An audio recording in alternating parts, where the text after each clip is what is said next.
Major William Farquhar, the resident of Melaka, Raffles leads an expedition to find a suitable location near the southern end of the strait for a British port. The expedition reaches Singapore, docking in its waters off St. John's Island in January 1819.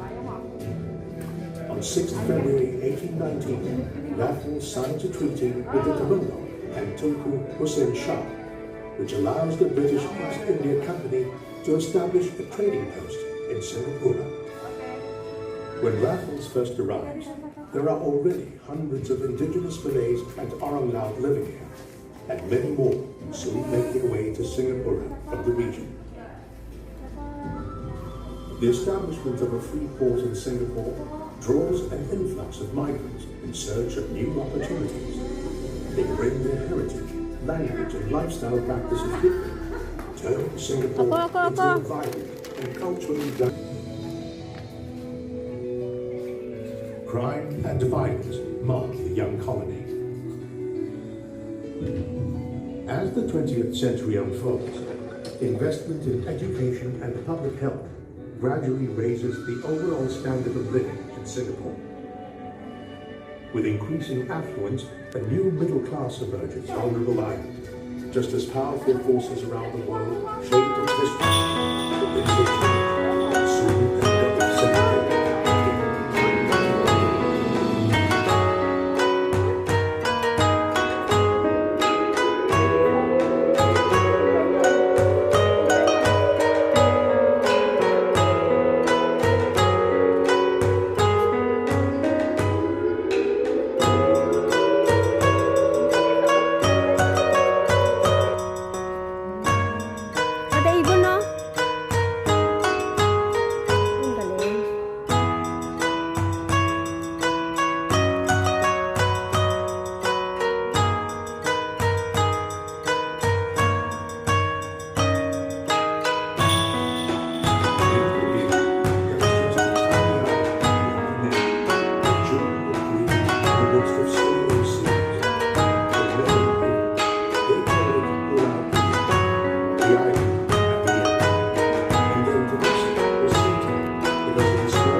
Who sends an envoy to demand its submission.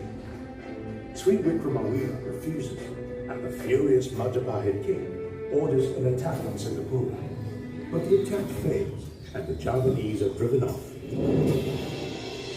In 1362, Sri Vikramawheera's son, Srivan Ikrama, takes over the throne.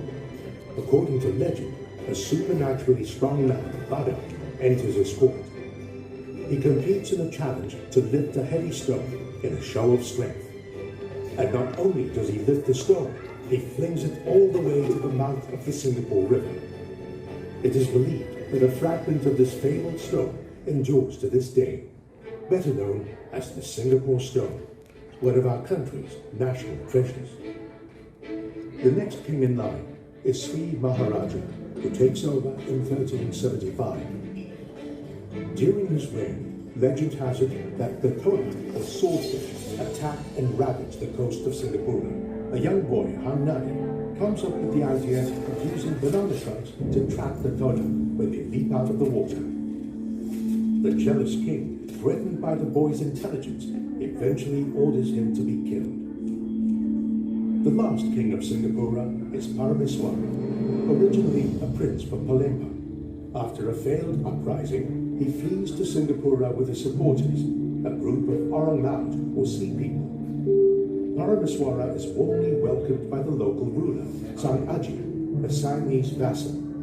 However, he betrays his host by assassinating him and usurping the throne. The murder of Sang Aji angers the Siamese, who invade Singapura, leading to the fall of the Kingdom of Singapore in 1399. Just like that, the winds shift, as Parameswara flees north and finds refuge in Malacca. There, he found the Melaka Sultanate, which grows to become a major trading hub by the early 1400s. Flourishing maritime trade with China and strong demand for spices from the west herald the age of commerce in Southeast Asia, and Singapore becomes a naval base for the newly established Melaka Sultanate, with the fearless Orang Laut warriors forming the backbone of the naval force. As the 15th century draws to a close, the Portuguese open up the first direct maritime trade route from Europe to Asia, and as they expand their empire, their gaze falls upon Malacca. In 1511, the Portuguese attack and capture Malacca, leaving Singapore as one of the bases from which the Sultanate launches attacks on the Portuguese.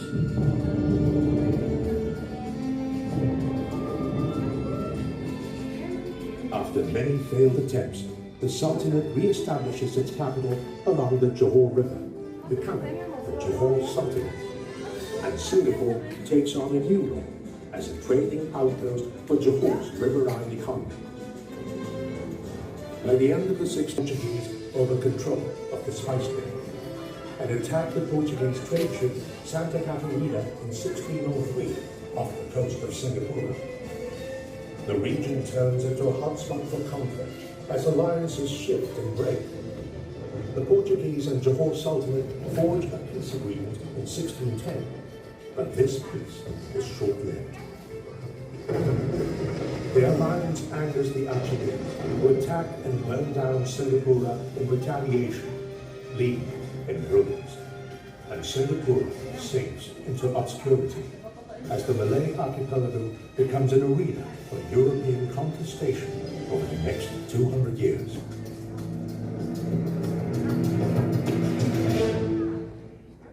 In 1805, the Indian Company is sent to Penang to serve as the Assistant Secretary for its new government.